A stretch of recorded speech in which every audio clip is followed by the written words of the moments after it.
Ladies and gentlemen, I am Melvin Banks, and this is the Carbonation Conversation, The Witcher, Episode 4 Review, Ridian Intelligence. And before we get started on that review, as always, shout out to Mo Beats, what you hear in the background. Also the audio editing, so when we fuck up, Mo can just quickly edit that out. If you are ever in need of any music production or audio editing, logos, be sure to hit up Mo in the description below.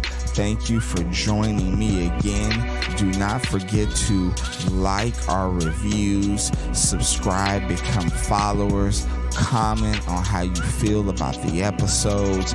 We definitely want to get an interaction with you. I have another Bohemia here. Happy New Beer. Let's get started.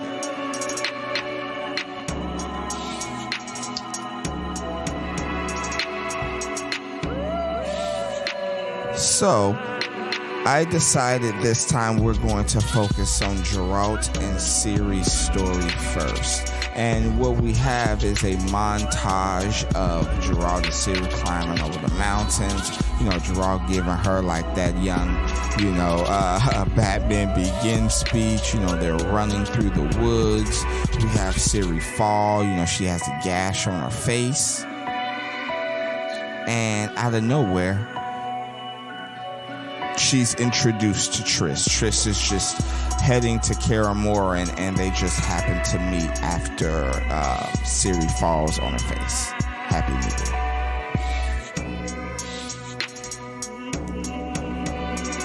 And Ciri is definitely skeptical, but Triss is definitely trying to get Ciri to trust her in this moment because Geralt has not arrived yet. Geralt is actually hunting right now. We actually hear the growling of a monster, and I'm thinking Ciri may get attacked again because we know that for whatever reason, these creatures have an interest in Ciri. But what happens instead is Triss gains Ciri's trust by healing her wound and giving her a nice flower. Like, hey, we finally meet. By then, Geralt came, and it seems like he's killed a boar or a hog, a huge ass hog. And they are reintroduced, and she's like, Ciri's just like, oh, you know her. And so they're all brought back to Kaer Morhen. They go in, and basically Lambert ass is kind of just like, oh, now we got two women here. Well, all right. And Vesemir, he doesn't introduce himself, but they know each other. After he heard what Triss did for Geralt during the King Valtez episode, he wanted to personally thank her. They met, and they kind of hit it off. So they're pretty much good friends. And Geralt actually confesses to Ciri that she asked for Triss to come so that Triss could be what Mousesack was to her Queen Calanthe, basically. And so they're talking, they're vibing, they're chilling, and Geralt also wants Triss to take a look at this monster that she has basically never seen, that Geralt has basically never seen, and he's trying to figure out where this came from.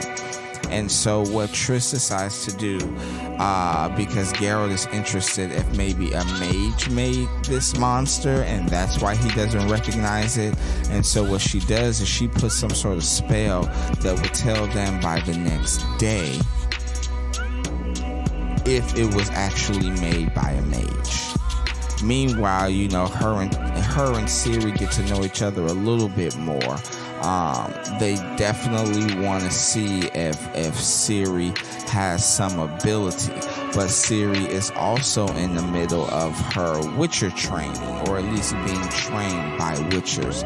So now she's kind of, it's like, do you want to do the magic side? Do you want to, or do you just want to do the straight, hand-to-hand combat, survive, as the Witchers do, even though the Witchers also, they use magic as well.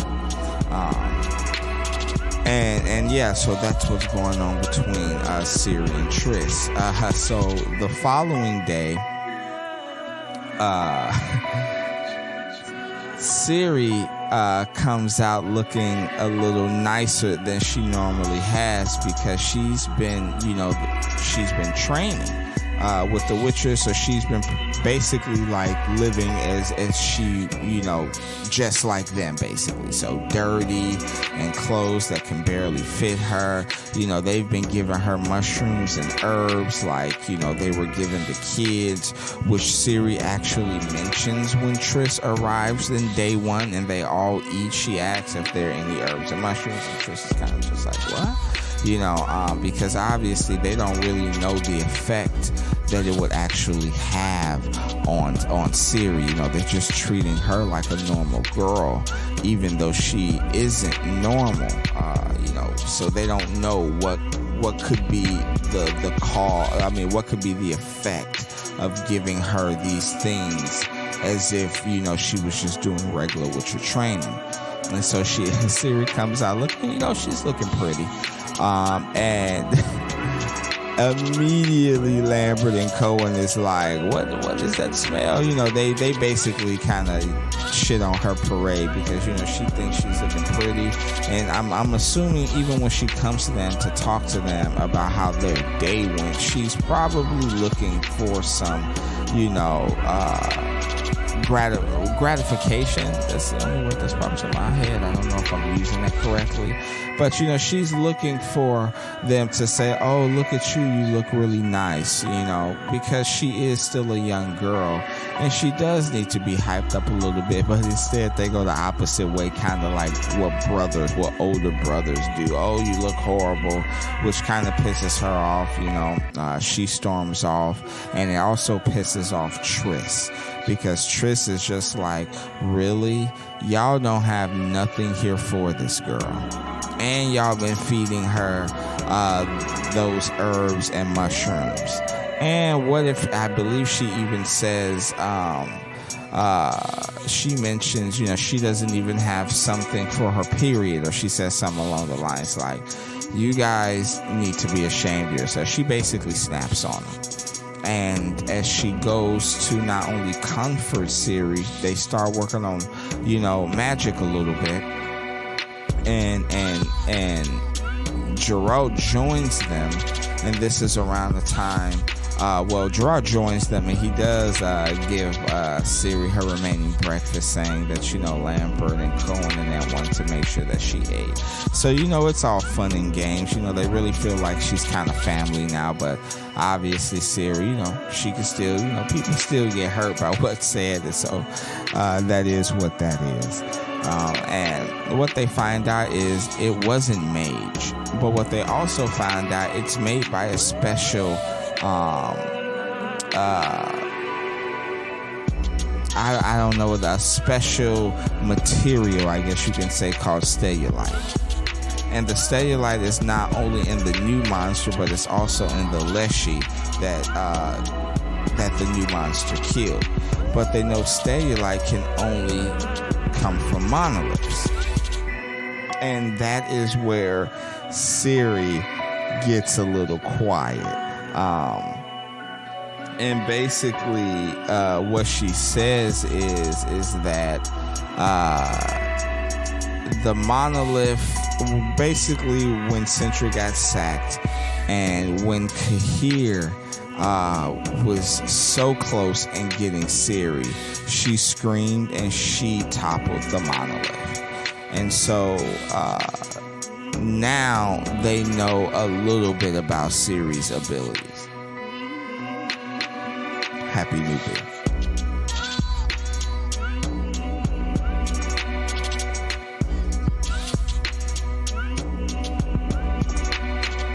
And so now Geralt wants to go to Centra to investigate the monolith that Ciri toppled. And in order for him to do that, Triss sends him through a portal. Now, the only other thing I do want to mention about Geralt and Ciri's story is the relationship between Triss and Geralt. We don't know other than Triss healing him when he fought I forget what the creature was. Definitely comment below. But during the whole King Foltest whole episode, the creature that he fought and then ended up stabbing him, not stabbing him, but biting him in the neck, and he passed out. She obviously did heal him. I don't know if there was any sex involved. It didn't really seem like they had sex, but they definitely had a connection. And so when the first night that Triss is there, she definitely asks him to come to bed with her. But she tells him that, at least what we're led to believe, is she doesn't even want to have sex. She just wants somebody to be with who feels, I believe, as alone as Geralt does. And Geralt definitely, he declines because he still thinks Yennefer is dead, and he's still mourning. He was in love with Yennefer. What's striking during the conversation, they mentioned Sodden. I'm surprised Yennefer's name didn't get brought up because Triss knows at this point Yennefer is alive. In fact, she was forced to leave early before Yennefer's trial took place on her killing Cahir in the previous episode, which obviously she didn't. So that was a little interesting. The following morning, Geralt does apologize for not sleeping, in the same room. He says he does appreciate her, but, he does give her one of those only as a friend moments. And Triss does kind of say, she just wanted to lay with someone. Again, I don't know if she's talking about sleeping or just, actually just sleeping next to a person who had as much pain as she did. And so at that moment, I will conclude Geralt and Ciri's story for this episode. And so the next story is Yennefer and Cahir's story. They end up in the city that I believe it's what king is that? King Vesemir is in. If I'm not mistaken, I do believe that is the original place that Yennefer was supposed to go to. If I'm not mistaken, I can't think of the name of King Vesemir's, the way what he's ruling over at this moment. Happy New Year.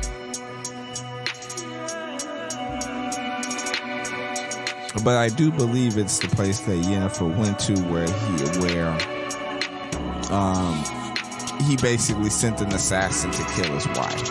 I believe this is that same king. I may be wrong about that, but they are in his basically kingdom. And it's her and Cahir, and they're kind of on the run because obviously they did just escape. He's telling her like, hey, why don't you use a portal? And she does tell the truth that portals can be tracked, but he is unaware, at least at the moment, that she cannot use her powers. She just can't. The Deathless Mother is kind of still in the background saying, hey, if you want to use your powers, I got you. Just say the words, type of thing. But she refuses to because we know Yennefer is strong-minded and hard-fucking-headed. So they ended up getting into a fight with the guard and ends up going underground.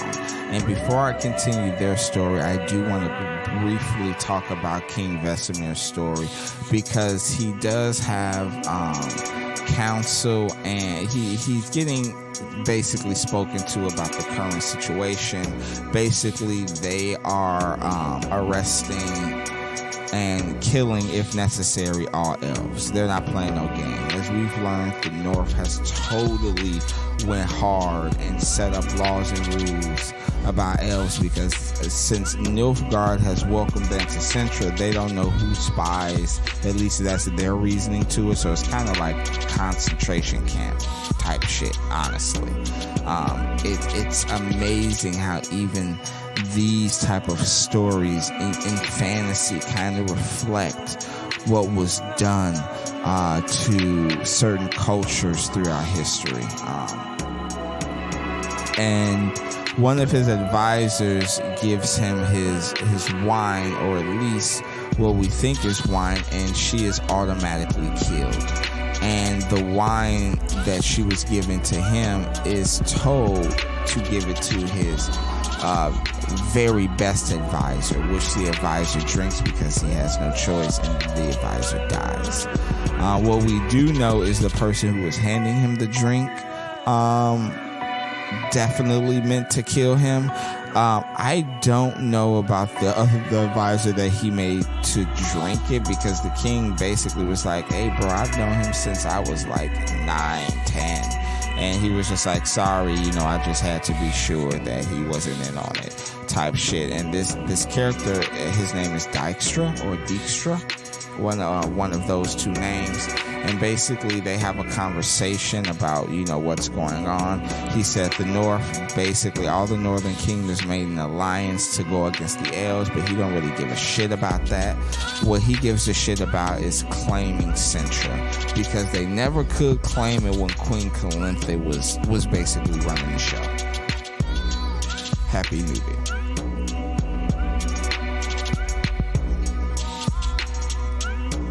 And that just goes to show you how badass Queen Calanthe was, because they couldn't even take it over with her running the show. But now, because Nilfgaard just got there, he thinks it's a possibility that they can take Centra. We do see Dijkstra further. In this episode, looks like he's drunk. I'm assuming he's drinking alcohol, and he's talking to an owl, and he's just trying to think of a strategy. He's like, no one knows the king in Nilfgaard. No one knows what he likes, and he's trying to figure out how he can send a spy in there. And he seems like he's having a back and forth conversation with this owl. So clearly this owl is not an owl. Either he is super wasted and he is talking to himself basically, but looking at something alive, or this owl is clearly not an owl. And what he comes up with is sending an elf in. Now the craziest thing to me is, really, you think that elf would actually trust you? Because you're putting all their people in jail, and if need be, killing them. So that was a little bit surprising to me. And what was even more surprising to me was the elf that they chose, who was locked up in a cell, is Dara. Apparently he got captured sometime when we didn't see off camera, I guess you can say, and he was in jail, and they decided to pick him. Now, as we go back to Yennefer and Cahir's story, because they ended up fighting with the guard, they have to go underground. And when I mean underground, we're talking Teenage Mutant Ninja Turtle style. Happy New Year once again. If you are at home chilling, definitely when I say Happy New Year, take a drink with me, or a shot, or a sip of wine, whatever you prefer, but don't drink and drive. Happy New Year. And as they're going through the sewer, Yennefer and Cahir, they're introduced into two new elves. And the one elf is an older elf. he can talk. The other elf is deaf, younger, and he can use sign language. And they end up getting into a little bit of an argument on whether or not they want to accept these people, because they're basically saying, who are you, to the point where maybe they was even thinking about killing them, or maybe they were just going to force them back upstairs. Because also what happens is Stragobor, or basically the Brotherhood of Sorcerers, they release wanted papers for Kahir and Yennefer. And so they're basically, just looking for a place for refuge. But because of the wanted papers, the deaf elf recognizes that and thinks that they can trust Yennefer, especially since Yennefer is a quarter elf. And what ends up happening is they end up discussing that there is someone called, I believe, is it the Sandpiper? Basically, there is somebody snuggling elves to Central. And as they are heading towards the place where this person is snuggling the elves to refuge in Centra, unfortunately they are attacked by what looked like the Kraken. It was a creature that was underwater, huge tentacles, and it basically sucked the death elf down and basically killed him. And unfortunately, his friend, instead of fighting for him and seeing if they could be brought back, that elf who went under the water, he just runs away. He saves his own life. Yennefer actually tries to save the elf because they definitely had a connection.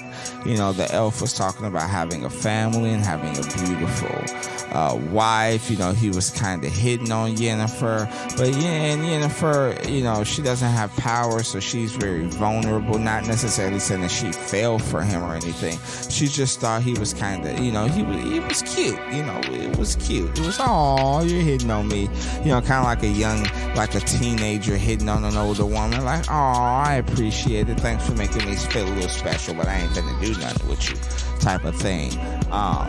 And basically he died, and then Yennefer gets sucked in, and Kahir tries to save her, and he can't, and he's just like, God damn, he can't believe it. And then she's, ends up saving herself, gets brought back up, and then that's when he basically finds out that she has no power because she has a mental fucking breakdown. Yennefer's breakdown is just basically all about things given to you and then taken from you. You know what I'm saying? And basically, like I said, that is when Kahir finds out that she no longer has her power. And he also finds out the reason that she no longer has her power is because of how many of it, he basically, all his men got killed from her using the chaos, the fire chaos. And he actually tries to comfort her. But she takes that comfort into recruiting, and they kind of get into it, and the back and forth that they have, at least from Kahir's point of view, is very, very interesting. Happy New Year.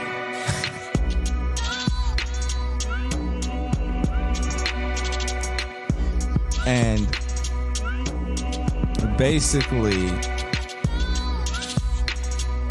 what I didn't mention was the fact that Yennefer tells Kahir about Frangilla and Francesca, and Kahir does kind of have a weary look on his face, because it definitely does seem like he really wants to get back to Central so he can reclaim his position. And, you know, I guess he kind of feels like maybe Frangilla can now overpower him as far as rank. But as far as the back and forth that Yennefer and Kahir has, you know, Yennefer says when she was back at Aretusa, when she was training to be a mage, her whole training revolved around manipulation. You know, trying to get the humans to do things that they wanted to do. You know, that the mages or the Brotherhood wanted the humans to do, but to think it was, I guess, you know, the king's own ideas and stuff. Basically, it was all about manipulation. And, you know, Yennefer's whole thing is she doesn't want to be a pawn in this game that everybody seems to be playing. But what Kahir says is the reason we serve our king is because he served them first. That even when Tasaya tried to get into his head, she wasn't able to get anything.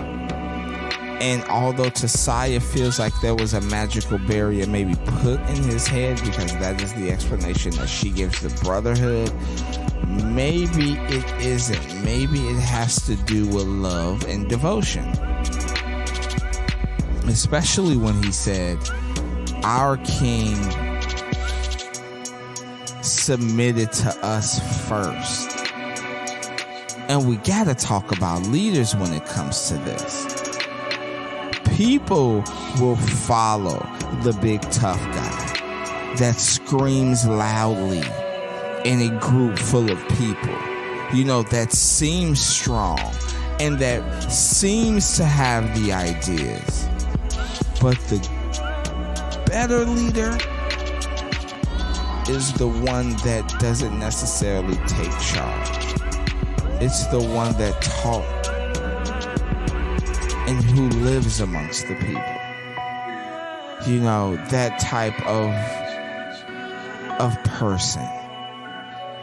And I can only think of during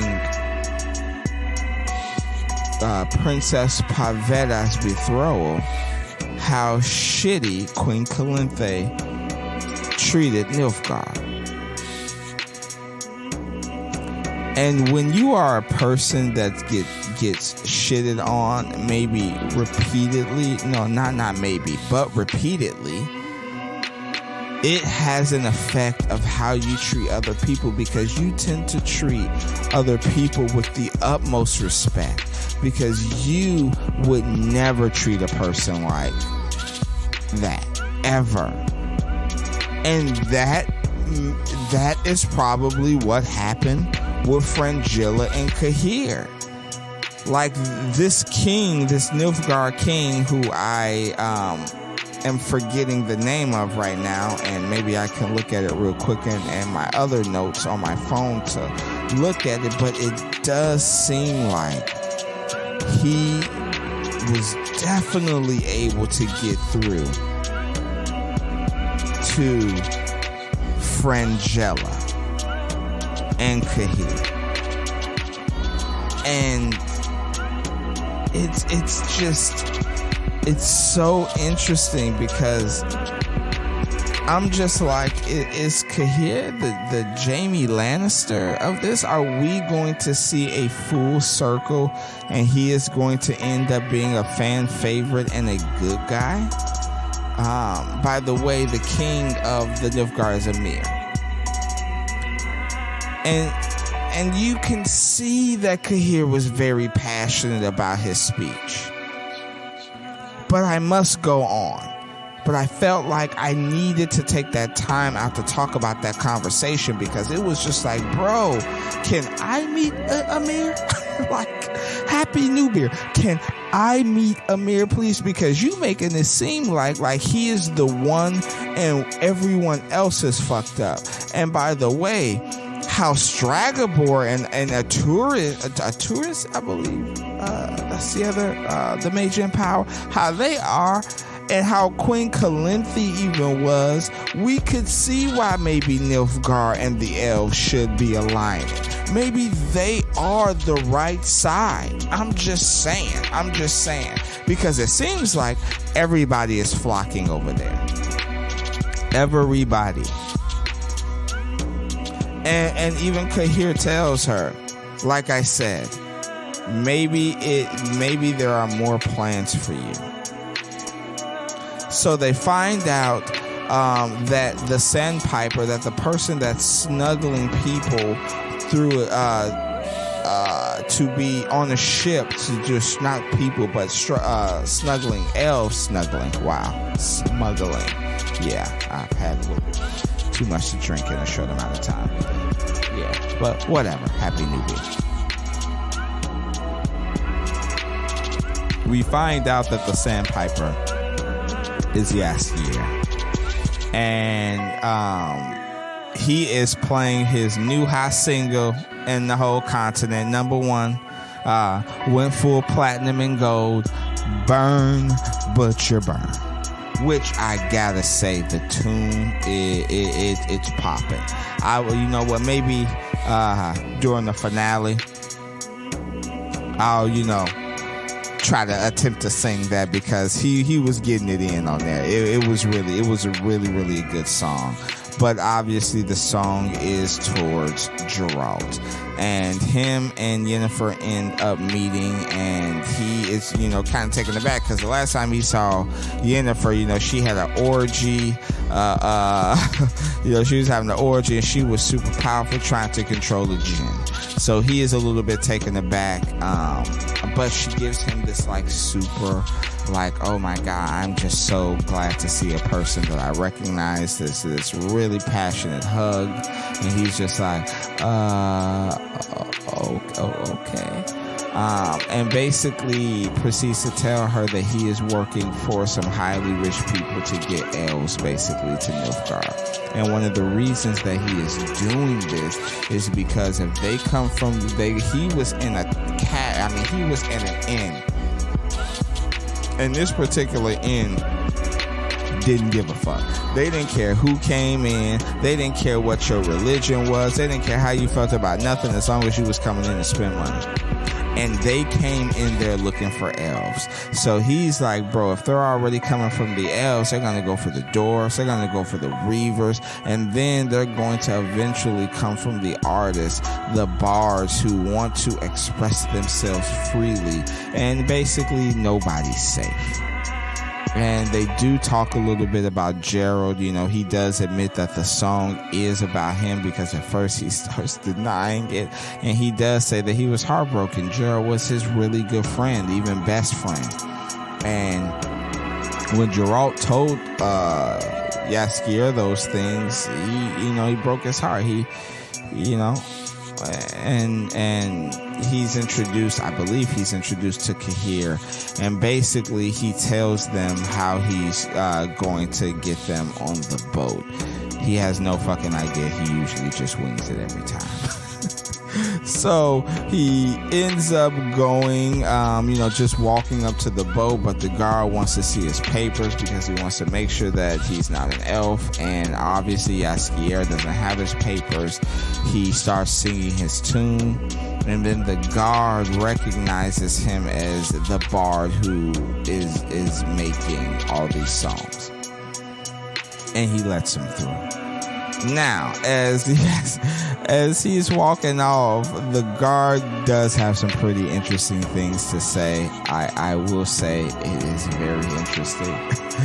The guard says, I couldn't understand the timeline, and he's basically complaining about some of the songs, which I will say is very interesting, because if you had any complaints about the last season, it seems like the guard is telling him all the complaints that you would have about last season, because even Ito said, and I believe the finale, that he came back in season 1, that the timeline was just kind of fucked up, and Jaskier he snapped. So he's like, am I gonna let this go?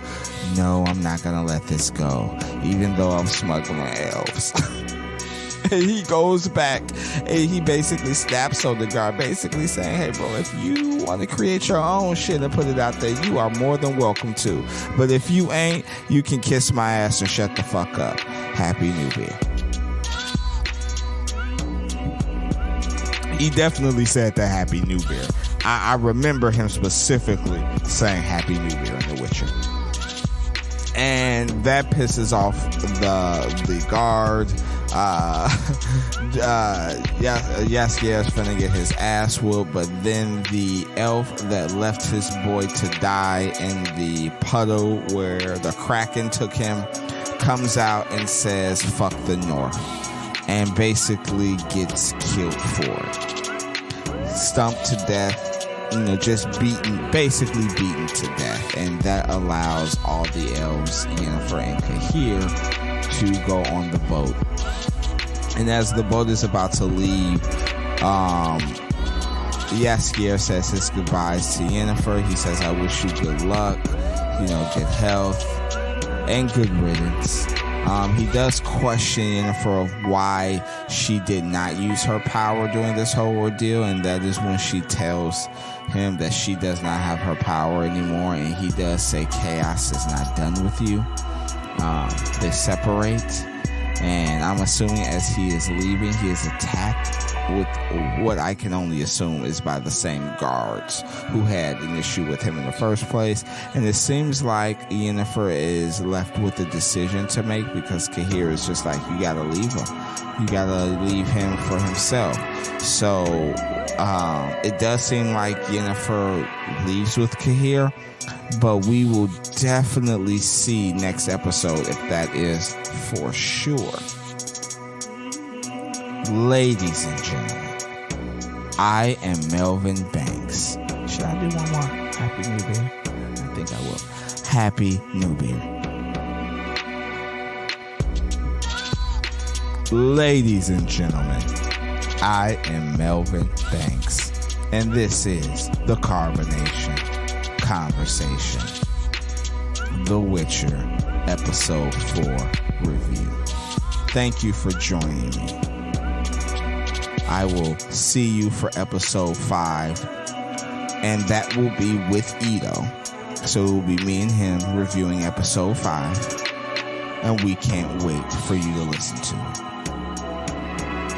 Peace. I love you.